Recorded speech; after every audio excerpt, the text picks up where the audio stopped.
ओम शांति। आइए सुनते हैं 3-12-20 की मुरली में 4 सब्जेक्ट रूपी मक्खन। तो बाबा ने आज की मुरली में अधिकतर बल धारणा के सब्जेक्ट पर दिया है, परंतु हमारे लिए चारों सब्जेक्ट बराबर के महत्वपूर्ण हैं। इसलिए देखते हैं कि चारों सब्जेक्ट पर बाबा क्या ज्ञान सुना रहा है। तो पहला ज्ञान का सब्जेक्ट, बाप है ज्ञान का सागर, प्यार का सागर। बाप किसी को दुखी नहीं करते हैं। शांति धाम है स्वीट होम। बाप आए हैं तुम्हें हेवन का मालिक बनाने। जब ऋषि मुनियों आदि से पूछते थे कि आप रचयिता और रचना को जानते हो, तो वो नेति नेति कह देते, अर्थात वे नहीं जानते थे। जब उनके पास ज्ञान नहीं था तो कैसे कह सकते कि ज्ञान परंपरा से चलता आ रहा है। बाप ही लिबरेटर, अर्थात दुख शांति से छुड़ाने वाला गाइड, परमात्मा से मिलने का रास्ता, परमधाम का, स्वर्ग सतयुग में जाने का रास्ता बताने वाला गाइड, खिवैया बनकर विशेष सागर से सबकी नैया पार करते हैं। बाप कहते, काम महाशत्रु पर विजय पाकर हम जगत जीत बनेंगे। गृहस्थ व्यवहार प्रवृत्ति मार्ग में कमल फूल समान पवित्र रहो। इस समय छोटे बड़े सबकी वानप्रस्थ अवस्था।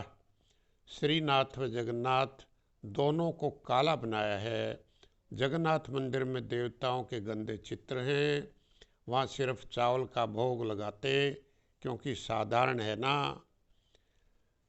निराकार मीठा बाबा हम बच्चों को समझाते हैं, यह ज्ञान आंखें खोलकर सुनो। बाप पतित से पावन बनाते हैं तो पीस प्रोस्पेरिटी अर्थात शांति समृद्धि भी होगी। पावन दुनिया में रावण नहीं होता। कन्या जब पवित्र होती है तो सब उसको माथा टेकते हैं। शादी करती है तो पुजारी बन पड़ती है। सच की बेड़ी डुलेगी हिलेगी पर डूबेगी नहीं।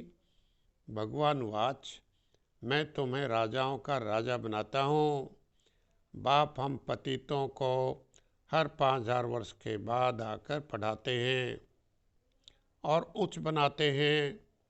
इसको कहते वर्ल्ड की हिस्ट्री ज्योग्राफी, अर्थात दुनिया की इतिहास भूगोल दोहराता रहता है। बाप हमें डबल अहिंसक देवता बनाते हैं कि हम एक तो पवित्रता धारण करते हैं, दूसरे हम किसी को दुख नहीं देते। देवताओं की विशेषता है। तो हमारी आसुरी दुनिया वालों से लड़ाई कैसे हो सकती।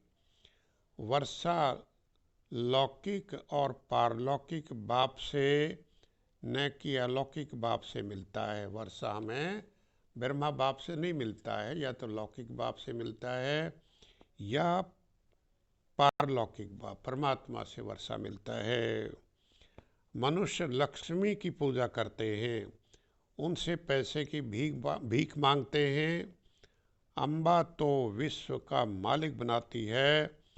श्रीमत द्वारा सबकी मनोकामनाएं पूरी हो जाती हैं।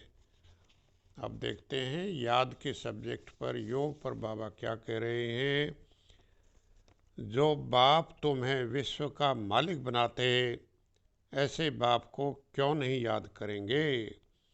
मीठे मीठे बच्चों को बाप रोज़ रोज़ समझाते हैं कि अपने को आत्मा समझ बैठो और मुझे याद करो। कर्मेंद्रियों से कोई भूल न हो, इसलिए मैं आत्मा हूँ। यह याद या स्मृति पक्की रहनी है, पक्की करनी है। धारणा के सब्जेक्ट पर बाबा क्या कह रहे हैं, आइए सुनते हैं। आज बाबा ने मुरली का सार भी धारणा के सब्जेक्ट पर दिया हुआ है। प्यारा बाबा कहते, मीठे बच्चे तुम्हें मनसा वाचा कर्मणा बहुत खुशी में रहना है, सबको खुश करना है, किसी को भी दुख नहीं देना है। आज प्रश्न भी बाबा ने डाला, डबल अहिंसक बनने वाले बच्चों को कौन सा ध्यान रखना है? उत्तर है, ध्यान रखना है कि ऐसी कोई वाचा मुख से न निकले जिससे किसी को भी दुख हो, क्योंकि वाचा से दुख देना भी हिंसा है। नंबर 2 बात, हम देवता बनने वाले हैं, इसलिए चलन बहुत रॉयल हो, खान पान न बहुत ऊंचा न नीचा, तुमको भी प्यारा बनना है बाप की तरह। अपने को आत्मा भाई समझेंगे तो दुख नहीं देंगे। हम सब अपने को आत्मा समझ अन्य को आत्मा भाई भाई समझेंगे तो बाबा कह रहा है फिर तुम किसी को भी दुख नहीं दे सकोगे। परंतु ये अवस्था पिछाड़ी में होगी, कुछ न कुछ कर्मेंद्रियों से भूल होती है। बाप हमें डबल अहिंसक देवता बनाते हैं, अर्थात हम पवित्र भी बनते और किसी को दुख भी नहीं देते। हम असुरों से हिंसक लड़ाई नहीं कर सकते। जब हम डबल अहिंसक हैं तो फिर हम असुरों से लड़ाई झगड़ा नहीं कर सकते, क्योंकि हमारा सिद्धांत फेल हो जाता है। फिर तो देवता रॉयल्टी में रहते, अर्थात एक रस रहने व कम बोलते हैं। बाबा गारंटी करते हैं कि हमें ऐसी दुनिया में भेजेंगे जहाँ अनाज की कोई कमी नहीं होगी, हेल्थ ऐसी कि कोई रोग नहीं। बाबा कहते हैं आत्म स्मृति में रहना है, शरीर को नहीं देखना है, एक बाप की तरफ अटेंशन देना है। दूसरे, विघ्नों से घबराना नहीं है, अभी सबकी वानप्रस्थ अवस्था है, इसलिए वाणी से परे जाने का पुरुषार्थ करना है। अब आप देखते हैं कि सेवा के सब्जेक्ट पर बाबा क्या कह रहे हैं। बाबा कहते हैं मिनिस्टर आदि को भी बड़ी युक्ति से समझाना है, भरमरियाँ भी तुम हो, तुम ज्ञान सुनाते सुनाते किसी को भी विश्व का मालिक बना सकते हो। देखो बाबा ने हमें कितनी ऊंची अथॉरिटी दे रखी है। वरदान में बाबा ने कहा, अहम और वहम को समाप्त कर रहम दिल बनने वाले विश्व कल्याणकारी भाव।